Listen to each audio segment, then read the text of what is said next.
আসসালামু আলাইকুম। আশা করি আপনারা সবাই ভালো আছেন। আল্লাহর রহমতে আলহামদুলিল্লাহ আমিও ভালো আছি। তো আজকের ভিডিওটা হচ্ছে 2025 সালের শরীয়তপুর জেলার মধ্যে এসএসসি পরীক্ষায় A+ প্রাপ্ত সকল ছাত্রছাত্রীদের জন্য বাংলাদেশ ইসলামী ছাত্র শিবির পক্ষ থেকে আজকে একটি বড় প্রোগ্রাম অনুষ্ঠানের আয়োজন করছিল।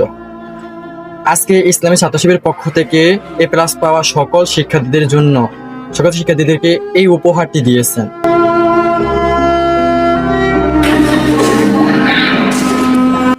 আপনাদের কাছে হয়তো এই গিফটটি সামান্য কিছু হতে পারে, কিন্তু আমরা A+ প্রাপ্ত সকল শিক্ষার্থীদের কাছে এটা অমূল্য সম্পদ। কেন জানেন? কারণ আমরা A+ পাওয়া সকল শিক্ষার্থীরা 10টা বছর কষ্ট বা পরিশ্রম না করলে হয়তো আজকে এই উপহারটি পেতাম না। অসংখ্য ধন্যবাদ জানাই বাংলাদেশ ইসলামী ছাত্র শিবিরকে। জানি না এই ভিডিওটা তাদের সামনে যাবে কিনা। আল্লাহর কাছে এবং আপনাদের কাছে আমরা একটাই অনুরোধ, আমার এবং A+ পাওয়া সকল শিক্ষার্থীদের জন্য দোয়া করবেন যেন আমরা পড়াশোনা করে বড় হয়ে দেশের জন্য, দেশের মানুষের জন্য, দেশের উন্নয়নের জন্য কিছু করতে পারি। আল্লাহ তাআলা যেন সেই তৌফিক দান করে। সকলেই বলি আমিন।